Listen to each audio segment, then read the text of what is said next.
All right, we're going to go ahead and get started back. We'd like to welcome back to the stage Trent Mongero.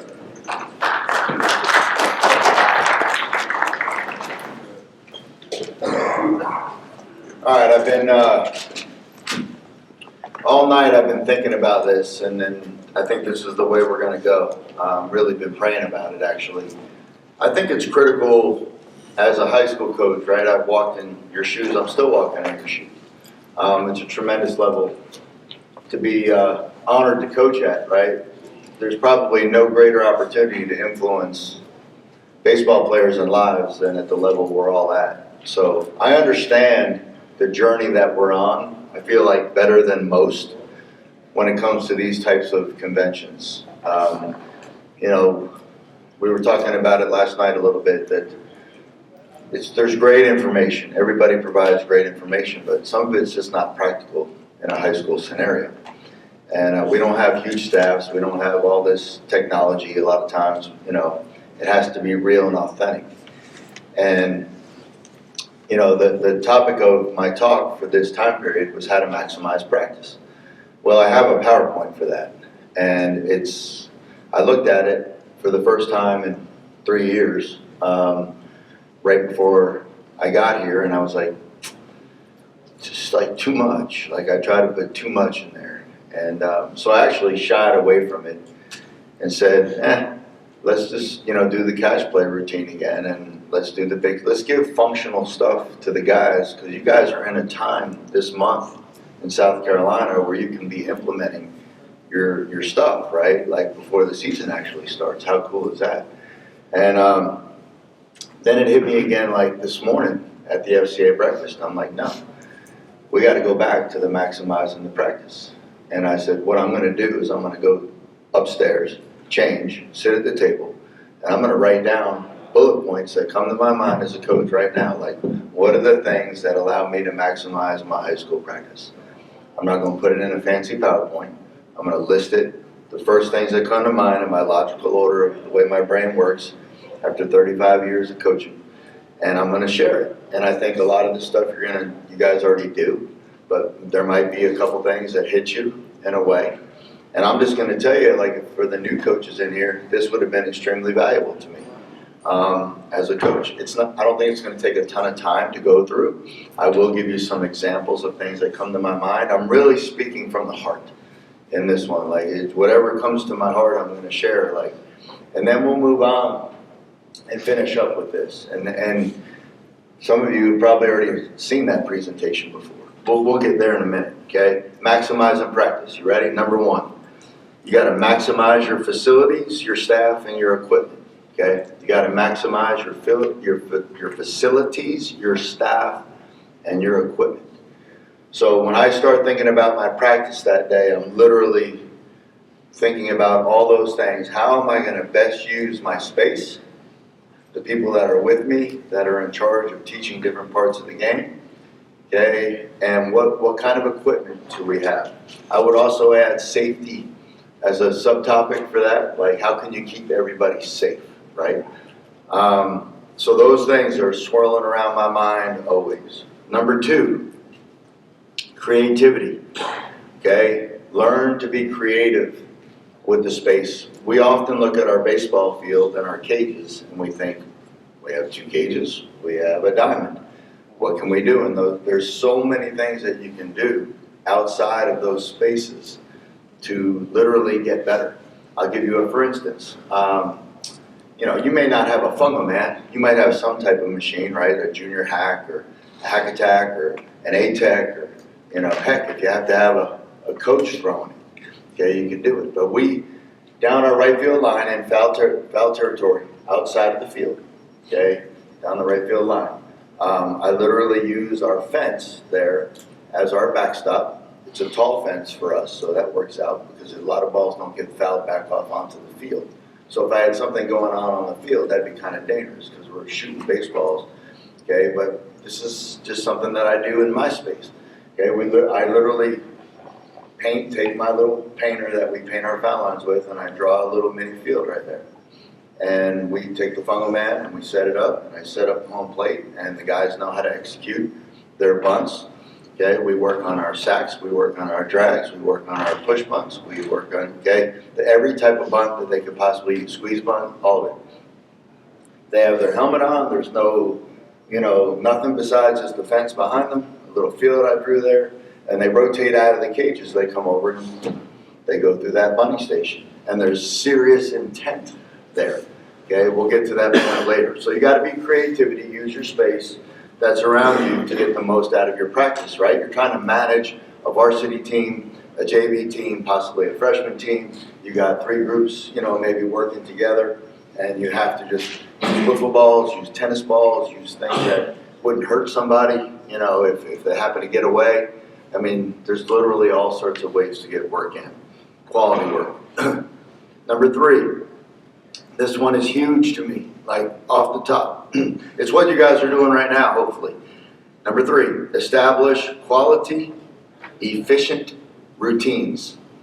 Okay, establish quality, efficient routines. That means you have to teach. Okay, you have to teach your routines. I'll give you a for instance.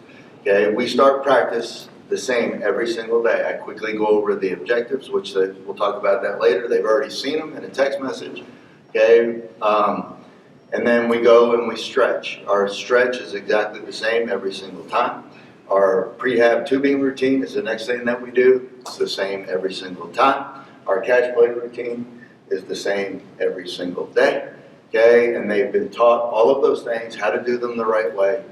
And so they're put in chunks, and that's what if I were coaching South Carolina right now, these are the things, if they weren't already in, or I would be reviewing them, right, making sure, because they'll get sloppy, they'll get lazy. There's new players in your program that moved in, or they're freshmen that are now there, and they don't know, okay, and you got to make sure you got to keep that quality of standard up. Number 4, focus on the meat and potatoes, okay. What that means, I'm asking myself, what do my players need to win games and be confident? Because that's what we're going to spend the vast majority of our time on, especially early in the season. I don't get caught up with the dessert stuff, okay? Like, what do my players need? That's what I'm asking always. Offensively, defensively, right? So, for instance, what do my players need defensively? What do my infielders need? Okay, they need reps. They need on the field game reps on a clock. That's what they need. In order to step into a game and play competitive baseball, now all the drill work that we've done, when it's time to play games, they have to be mentally ready. And if they don't get those reps, then they're not going to be sharp, they're not going to be confident. And the same thing applies for every position, offense, defense, okay? So for instance, offense, they're going to have to see some velocity, they're going to have to see some arm action, they're going to have to see some live pitching, we're going to have to see some breaking balls, off machines probably. I'm just trying to prepare them to give them as much confidence as possible, right? And that's how my day works. So what is the weather like? If it's raining today, we can't use the machines. So now what's the next best thing I can do to get them ready from a meat and potatoes standpoint? I mean, this is not rocket science, right? But this is how it works. This is how you have to allow yourself the time to think through what you want to do. You just don't show up in the dugout with your, team or your coaches while they're out there playing catch, and you're like, what do you think we should do today? Oh, maybe some butt defense. Let's just, take some BP. There's way more that goes into it from a planning standpoint. You're trying to create a championship environment and a championship team. There has to be a plan. And, that all falls on the head coach. If you're not organized, you don't prepare, and you don't think ahead, and you're just winging it, you better hope you have 2 arms that throw about 94, and you'll probably still do okay. But you're not going to be pretty good, or very good from year to year. Number 5, clean up what gets exposed. Okay? Clean up what gets exposed. That's literally how I wrote it. So how do I do that? I take notes. So our scrimmages, our inter squads, I carry a pad in my back pocket with a pen like I got right here. Something happens, poor 2-strike approach, we need to work on that. We've had 4 guys in this game, like literally looking at fastballs down the middle with 2 strikes. And usually, the first couple real games of the season, I'm not even joking you, The list is usually 2.5 pages long. Okay, I'll take my little pad home, rewrite everything, I type it up, send it out to the players.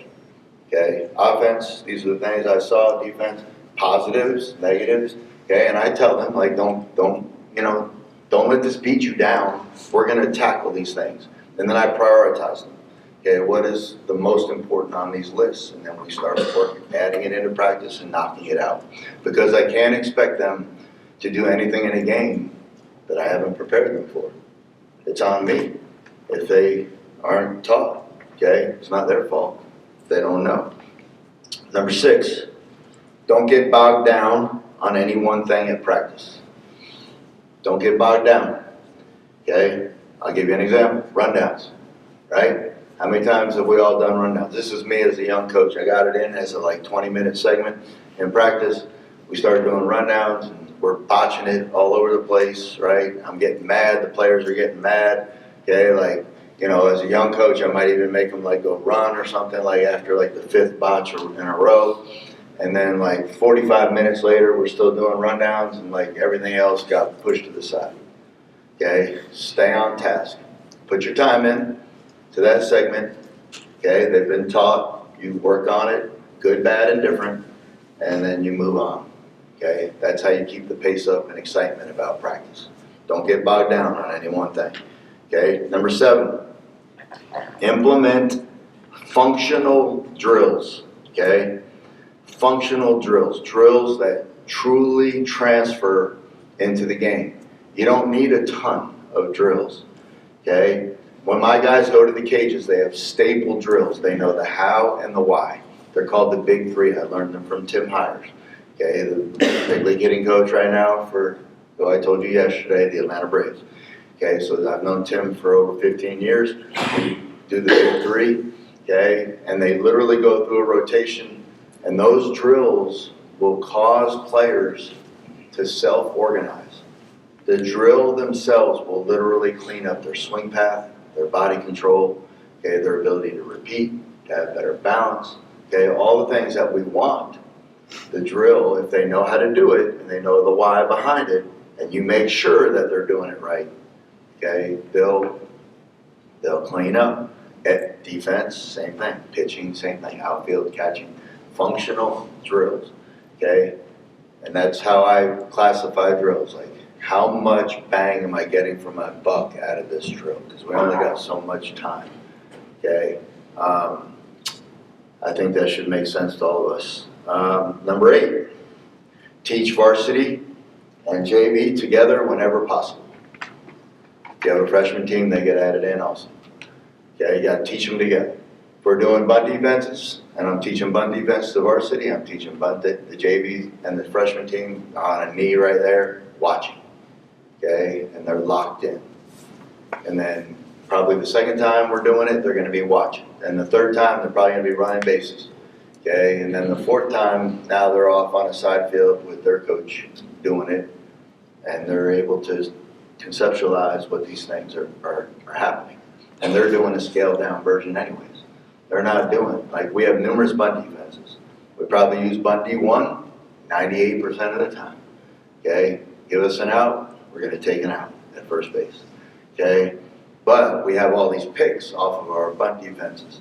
And so I don't need my JV team to know every bunt defense. They need to know probably if they're good enough to get pulled up to the varsity at some point, whether it be playoffs or later in the season, they need to know what the heck's going on. Okay, so teach them together whenever possible. And then it makes things better for you in the future. Number 9, add competition. Okay, add competition to practice. There's called challenge reps, right? We have challenge reps and we have feel-good reps. And you got to be able to balance those. So everything can't be a competition, okay? There's a place and a time for feel-good BP, okay? You got a coach that can throw some good BP from, fairly short distance, and the players are working on what they're supposed to be working on, but it's more of a confidence type of thing. And then we're going to hit that mean slider from the nastiest right-hander we're going to see in the state of Georgia, that year. We got to see that. We got to be prepared for it. So when my guys step in the box against that guy in the state championship game or deep in the playoffs or to win a championship in the regular season, they've seen it. They've seen it hundreds, if not thousands of times. Okay, and those are not fun in practice. There's a lot of swing and miss, failure, frustration, so you can't overwhelm your guys with just failure. It's a blend of feel good, okay, and challenge. And as a coach, you gotta balance what you think they need at that moment. When your teams are getting beat down and everybody's struggling, as a team, it's probably a good time to switch practice up and have a lot more feel good, fun stuff going on and get the tempo up and the confidence. I wouldn't be busting them with 91-mile-an-hour sliders that day, you know what I mean? Probably not going to be a real good, smart thing to do. Number 10, there's only 15 points, by the way, here that came to my mind. There's probably more. But 10, keep practice focused and paced. Okay? No longer than 2.5 hours. Okay? The old me, early in my career, we would go 3.5 hours sometimes. I felt like we had to get all that stuff in. And you'd lose them, I'd lose them, I didn't really feel like I was losing them, but I was losing them. And not only that, if you have long practices all season long, you beat your team down. So they get tired. And then at the end of the year, when you need them to be at their best in the state playoffs, they're like, like exhausted. So yeah, first week, second week, you might have to go longer than 2.5 hours, 2.5 hours.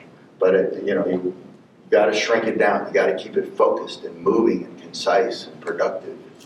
They come in, there's great energy, you have a great practice, gone. Everybody's like, ready to do it again the next day. And I'm like, oh my God, here we go. My whole night is going to be taken up.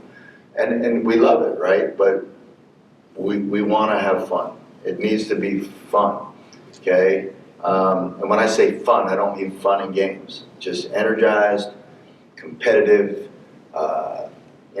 organized. Coaches have good energy. It's positive environment as much as possible, right? All right, number 11. Almost couldn't read my own handwriting there. Write or type your plan and have a rain option. So I'm going to write my plan out that day. I type it up, actually. I prefer to type. Okay, I type my plan up. I have a rain option. I know exactly what I'm going to do that day. If for some reason all of a sudden in the afternoon we get a pop-up storm. That never happened in South Carolina, does it? You guys get pop-up storms. I'm being sarcastic. Of course you do. Of course in Georgia we got them too. So what am I going to do on a rain plan? And then I send it out to my players. I screenshot it. Okay, I usually do Word, send it over to my phone. Comes up in a nice, I color code certain things. They kind of know what everything means. It's the same layout every day, but different types of things. They always know the routines are the same at the beginning, the stretch, the tube, the throw, if we're doing defense that day. Okay, and then I screenshot it, text it out, the team thread, whatever type of communication you use. Okay, if they can get their phones, a lot of them can have their phones during school. The school I'm at right now, they're not allowed to have phones. Okay, so they get it right at the end, and they look and they know what practice, here's what we're doing today. Okay, and it helps them kind of get mentally ready for what's in front of them. That was actually number 12, share the plan with players early. Okay, so I kind of combined the two. But yeah, just share the plan with the players as much as possible, and your assistant coaches. Okay, and literally they need to know what they're doing that day too, so they can be mentally ready for their stations and get the most out of what you expect them to do. Okay, we don't want to just be on the fly. Preparation makes us all better. 13, make conditioning a part of the drills. Okay, make conditioning a part of the drills as much as possible. Okay, pitchers might need to do some stuff special from a conditioning standpoint, but the good old days of just getting on a line and running sprints for the sake of running sprints, I'm not saying you can't do it. I'm saying if you have a great practice and you can tie conditioning in to your practice. I mean, if my guys are getting after it in their drill work, in their ground balls, in their base running, okay, they don't need, plus they just lifted weights during school. Plus they just, had a game yesterday. Plus my shortstop's my starting pitcher. You can beat these guys down to a point where they can't recover. And let's all face it, just running sprints for the sake of running sprints, like we all did it, right? I'm not saying it's bad, it can make you tough. But I would personally, I think tying conditioning in saves time too. When you're trying to have a 2.5 hour productive practice, if you're gonna run sprints at the end, you better put another 15 minutes in there, of running. 14. Okay, I said reward, and then I put next to that in parentheses, verbally recognize effort. Okay, reward, so when somebody's at practice is doing what you expect, you need to call them out in a good way. Not just the people that are dogging it, okay? Don't just focus on the negative, okay? Let the people that are doing things right show the others, this is what it's supposed to look like. I do that at my camps all the time. Okay, if I'm seeing, I teach a drill and I'm walking around and like these two over here are nailing it, I go, whoosh, stop. Okay, now I put pressure on these two guys, right? They immediately feel it too, so that's a whole nother talk that comes into it. Because when everybody's doing the drill, they were like light, loose, free, and easy and comfortable, but now the eyes are all on them, so the tension starts to creep in, right? That's a whole nother talk. But basically what I'm saying is, look at this effort. Or if I got a shortstop that dives after a ground ball during BP, makes a great effort, not for show, like literally that's how this player plays. Like, attaboy, like, way to get dirty, great effort, boom, we're conditioning our players, and we have expectations, and if we don't recognize the really good stuff and we're always focusing on the negative stuff, it just creates a negative vibe when you can really focus on the positive and create a really positive culture vibe. You know what I mean? When a freshman is up watching, this upperclassman, or, doesn't necessarily matter the grade, right? But just the example is an upperclassman. And he's being rewarded, and I'm recognizing him for that kind of effort.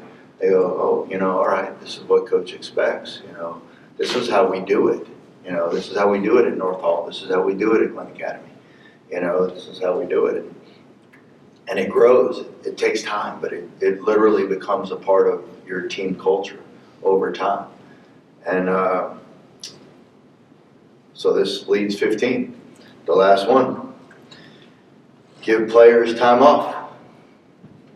Okay, give players time off. So I was talking to Jack about this last night, and literally this is a change in my approach. So I always felt when I was a young coach that I was 100% responsible for my players if they didn't play well. And this is particularly true. I'll give this example. When I left North Carolina and went to Georgia, we would play 3-game series in Georgia, Monday, Wednesday, Friday, against the same team. And, well, now we got a game on Monday, right? And we're coming off of a Sunday where we didn't do anything. So literally they allowed us in Georgia to practice on Sunday afternoons, right? So sure enough, I got him out there Sunday afternoon when I first got to North Hall. This is probably 2006, 2007. And, fine for a little while. But as the season went on, by the time we got to the playoffs, we kind of petered out at the end of the year. And our basketball coach at North Hall was one of the best high school basketball coaches I've yet to ever see in my life. His name's Benji Wood. And his little North Hall basketball team was doing the best they've ever done in school history. And he would give them off on certain days of the week as the season progressed. And he and I would talk about it. He's a veteran coach. I was pretty much a veteran coach at that time. His philosophy was they're better off, they know what to do, they're prepared, we work extremely hard. They had a tough game last night, they have to have their legs, they need a little mental recovery time, and he would give them off. Not all the time, but some. And then, I think it was usually like a Wednesday, maybe a day after their Tuesday. And he explained the why to me, and he said, my players are always better at the end of the year. They're hungry, they're fresh, and we play really good in the playoffs. And I said, all right, I'm going to give it a shot. So right around 2011 so I went from 2006 to 2010, basically with the same philosophy: practice, practice, practice. We got to practice, got to prepare them. Okay, they got to be ready for the Monday game. And we're very, very, very tough regions down there. Conference, they call it a region in Georgia. And so I felt like I had to have. So when I finally started giving them the time off, first year I did it. Best year in school history at that point in the playoffs. Next year we played for the first state championship in school history. Okay, and within 5 years we played for 2 state championships, winning the school's first. Am I saying it was all because they had, a lot of times it was the whole weekend off. I'd literally give them later in the season Saturday and Sunday off. Okay, so a lot of them would show up over at the facility and hit on their own. We had a great culture. I wasn't keeping attendance. I wasn't calling people out if they didn't do it. Okay, if they felt like they wanted to get extra swings in, they would come get extra swings in. It wasn't with me. Okay, I didn't, because then they would feel obligated to be there. I really wanted them to have time.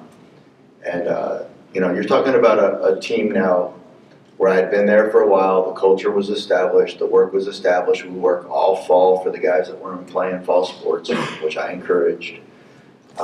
So a Saturday, Sunday off. I mean, if you think about it, whether it's right or wrong, in the summertime, guys aren't practicing every day. Okay, and even the ones that are doing the way they're supposed to be doing, preparing for the showcases, a lot of them play really well in the summer, right? And they'll say, man, my summer, college guys say it all the time, I play the best in the summer because there's not all this pressure and tension and wearing them out like their normal college season, so they play better. And they have a lot of time off, relatively speaking, high school guys in the summer compared to normal everyday practice, everyday high school, and they play fine. So I was like, literally giving them off on a Saturday and Sunday is, once we've practiced for a month, month and a half, it's not going to hurt them. It's going to help them be mentally fresh and hungry come Monday. And we always took batting practice on the field before games anyways, unless it was raining on a Monday. So they would get a chance to, swing the bat, take ground balls, move around, infield, outfield, and sure enough, we're like winning more games and going deeper and fresher, and the guys are hungry, right? Playing for state championships is fun, right? And here we are doing it, and I've kept that philosophy ever since. So I encourage you to have enough confidence in yourself that if you prepare your players. Now, if you have lazy, bad practices, you're not doing a good job, and then you're giving them off on the weekends. You got to do things right? And then when they have off, it's truly like a good balance when you're talking about culture. Those are the 15 points that came to my mind. I literally just wrote those like 10 minutes before I came down here. I looked at the title of my presentation and I wrote it out. Boom, boom, boom. Just bullet pointed in my head is what came to mind. What makes a quality practice. Okay, I probably skipped 1 or 2 things that I probably could have added in, subtopics or even a major topic. But this is interactive. First of all, I'm extremely impressed on Sunday that there's this many people in the room. That hardly ever happens at these state conventions. Even like I told you, last night and Sunday, they're usually just a sprinkling, like maybe this little group right here, which is fine. But it says so much about you guys. This is interactive. Anybody got anything else? Some of you veteran coaches, before we move on, have anything when it comes to practice that you feel like I left out that is critical for maybe some of the younger coaches or, even some of us older coaches? Anything come to mind? Did I hit it or did I nail it? Yeah. All right. I'm hoping you guys are passing around those grips and taking a look at them, whether you like them or don't like them. I think it's important that you know about them because they're just like, it's a storm literally taking over right now. From youth baseball to the high school teams that have them, the college players, the pro players that are getting their hands on them. So I think you should know about them. And if you decide you want to do any customs, you need to go through me. I'm the national rep, and it's old school right now. We don't have any technology on our website where you can pop in your logos and pick different colors and kind of see what it's going to look like. That's coming. The company's only a year old, so you got to like, you know, hey, Coach Mongero, here's my logos, here's our grip design. Like I send it off to Art, they send it back. Okay, you say, yeah, I love it. We put it into production. You pay for it, you'll have it, you know, literally in less than 2 weeks. Right now, we're turnaround in about a week. Okay, so that's that. Trent, Yes. so you have a certain order of practice you like to go by. Like you want to cover this first, then this, so forth, whether it's pitching, offense, defense, then the other minor things, or do you kind of mix it up? Well, like I say, meat and potatoes first. You know, at the start of the year, we are focusing on all those key elements that the players need to win. So the pitchers are throwing their pens, right? And then we have to get them where they're throwing live against hitters, where they can see a batter in the box before we start playing other opponents. You know, building that arm strength up over weeks, and like 6 to 8 weeks, right, where they're ready to throw pitches in a game. And then the hitters are the same. But I get to a point where now we start sprinkling in, you know, the desserts, you know, the little a la carte here, a la carte things that are exposed in games. So I really don't have a set thing that I go by every year. I really just feel like, where is my team at right now, and what do we need? Of course, the meat and potato doesn't really change. But, you know, I know like Trevor Flo, the head coach at North Hall now, who is my assistant, literally has like this doc listed of all of the stuff that he needs to cover. Well, I don't know, maybe I'm being foolish, but I kind of feel like I have those things up in my head. And I just adjust from day to day. Like, did we have 2 rainouts in our, you know, practices where we had to be inside doing some modified? I never give them off on a rain day. We go in and we do mental stuff. I give them talks. I might cover like this stuff, like here's our catch play routine, you know, like, I might cover the hows and the whys so that now I don't have to do it out on the field the next day. There's just always something. I don't just keep them there though for the sake of keeping them there. Like, I don't want them to feel like they're captive, you know. We're gonna hit it, we're gonna cover what needs to be covered inside, and boom, we're gonna go. Like, I'll even take them in, I did last year, okay? You know, I lined up every player in the gym, and we did I taught sack mechanics, and they literally had to like, all right, sack bunt. They all had to, you know, pop into their sack bunt mechanics with that ratio, and like I'd come by and tweak them, like, you know, fix this, fix that, because half, you know, they're like, you know, they're doing this, they can't figure out how to get in there. There's, you know, down third, down first, body alignments. It's amazing. They can't, you know, and I just tweak it because now I don't have to do it in the cages. Say, all right, I fixed everybody. If I made an adjustment, not trying to cookie cutter them all, but get them into good alignment. Go, boom, they go again, it's a little cleaner. Boom, go again, it's a little cleaner. Okay, so tomorrow when we get out to the cages, I don't have to stop at a bunting station and like slow everybody else down because I'm dealing with this player, you know, who doesn't know how to bunt. So if that's what I feel like we needed that day, that's what I do. You know, it's all about cleaning up the production at practice. I want it to be quick and functional, and, you know, I'm with the guys. Okay, so I don't know if I answered your question specifically, Jack, but, you know. I guess I was looking, do you like to do defense before you get to offense? Like, I have a focus that day. So if we're going to have an offensive focus day, we're going to do a little bit of defense, probably just some drills, and then the offensive focus is going to take the priority of the time, whatever we're doing.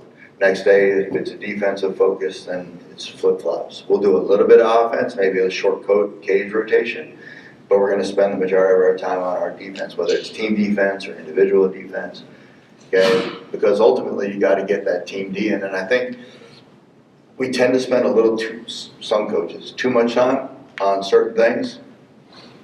Once I got things in, so if we're going to do like bunt defenses, and they can do like 2 reps in a row clean, boom, we move to the next bunt defense, boom, 2 clean, boom. I don't sit there and make them do 10 in a row, you know, until they start messing up. So bounce, bounce, bounce, bounce, bounce, bunt defenses, right? Cutoffs and relays, rundowns, first and third, you know, picks. So everything's put in certain schemes and times, and I try to figure out the most productive way to do that. For instance, when we're doing pickoffs, okay, we're working picks. We pick all the time, and we're very good at it. So if you play us, be careful. We do a drill called carousel, and I've been doing this for like 25 years. I didn't invent it. Okay, literally our crosstown rival high school, I was coaching Legion ball with him, and he did a version of it, and I was like, that's awesome. But we can make it even, we can get more even done out of it if I just do this. And then I know Coach Flo has taken it to a whole nother level down there at North Hall. But basically we got all the pitchers around the mound. The one that's on the rubber is making all picks to second base. We have a mat that stays half on the clay, half off, going towards first base. So we make every pick, that guy when he's there makes every pick to first base, okay? And then the guy on the rubber makes every pick to second base that we have. And we have one going to third. We have a couple timing picks to third. After they do the timing picks to third, they literally turn around in the other direction, if this makes sense, and now that's first base.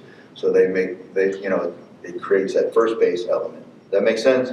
So like if I'm making timing picks to third, and I do a couple, if I turn this way now, first base, boom. So we don't want to spend like a ton of time on picks to third. We only have like one time pick over there, So then we have a group to home. We have a mat that's right in front of the mound, half on the clay, half on the grass, going towards the plate. They're working bunt defenses with the catcher, pass ball communication, squeeze bunt, okay? And literally they just rotate around, okay? And I have base runners. My outfielders are base runners, and I make them rotate in the opposite direction of the pitcher, so they get to see all of the moves that we have. So now they're more educated as to what can be used against them, and they don't dive back in every time. They just have to take a hard step, like as if they were going to go back to the bag, and that's carousel. So we're working on picks. We're doing, carousel drill that day. We're literally hitting every pickoff that we have with every pitcher in the program in 15 to 20 minutes. And then the next day, we might go live on the picks and finish them in rundowns after I feel like the rundowns, have been put in. A lot of times we do rundowns on our catch play routine. So when we finish our catch play routine, I do throwdown bases in the outfield. I put 3. Okay, we throw on the right field line at our school because it's near our dugout. So I'll just drop down. We have the real base from first to second. I got another one right out there, another one right out there. So the starting infielders go on the main clay, the backups are here, and then any JV guys or whatever. I teach them rundown fundamentals, how to do it, no base runners, just, out, up, read when the next guy comes, how to close the distance on a feed, and everything that goes into a rundown, and we do that like for a week straight. And they do it for like 3 minutes, that's it. We get to where we can do 20 throws in a row, full game speed without a runner. All right, now it's time to implement into the picks and the rundowns are ready to go together. So now I'll throw my base runner out there, I'll call the verbal for the pick the first, boom, we finish it in a rundown, boom, do about 3 of those, and we go to second. And they're just pitchers are kind of bouncing in. That's like phase 2 when we're actually trying to finish a pick, because if you pick really well, you better be able to do rundowns real well, okay? Because otherwise you're just gonna give people free bases and you're gonna lose that momentum, right? So, that's kind of a long-winded answer, but yeah, we kind of flip-flop around. Yes? So, I know you said practice them all together. You guys staggered practice like in the different, in other words, the freshman team comes through your, y'all practice together. Yeah, so when I say practice together, I don't mean every day. Just when it's advantageous, right? So if I'm teaching the throwing program, so I'm at a tiny school right now. They roped me back into coaching. And that's kind of a bad term because I love coaching. But, I left Georgia, retired, and now I'm coaching in Wilmington at a low Christian school. And we have 180 students. And we have no scholarships. So there's 80 males in the whole school. That's 20 per grade, right? They all play all the sports. I don't have many of them in the fall because they're playing soccer. We don't have football, or they're playing basketball, which is fine. It's good. Right, so I might have to teach the catch play routine actually during baseball season. And if I'm teaching the catch play routine during baseball season, I'm going to have we don't even have a JV team. We have a middle school team, which I never had in my entire career, tied directly under my umbrella, and our varsity team. And they'll be out there together, learning it together. And then I may even put after a couple days, I may even put an upperclassman with a middle schooler and let them actually work together for a day or two. Then the middle school's like gonna go do the catch play stuff on their own. And we do stagger a little bit so that when we're tubing, like, so they don't do the same exact rotation that we do. Okay, so we'll stretch and they'll stretch. They're down the left field line doing their stuff. When we go to tube, they go to throw, then we flip-flop. When they're done throwing, they'll tube. It doesn't make much sense from their perspective, but it just keeps everything in flow. Okay, we stretch, tube, throw. That's what we do. But it just keeps everybody going. And then they might go down to the practice field that we have, which is not really a true practice field, or they might go to the cages while we're on the field. You know, you just gotta mesh it all together. But they're not, because middle school players and JV players can bring down a vibe really fast, okay? Like, they're not as good, right? So when you have a good team and those guys are messing up all the time, the rundowns and the pickoffs and everything, it's like, you know, everybody's like, ugh. But when you're teaching it, they need to hear the verbiage, they need to see how the signs are put on, they need to see the why, they need to see the how that things are done. And it actually helps your JV coaches also, because believe it or not, they're watching really closely also, and they should be if they're in the dugout. It's a big problem.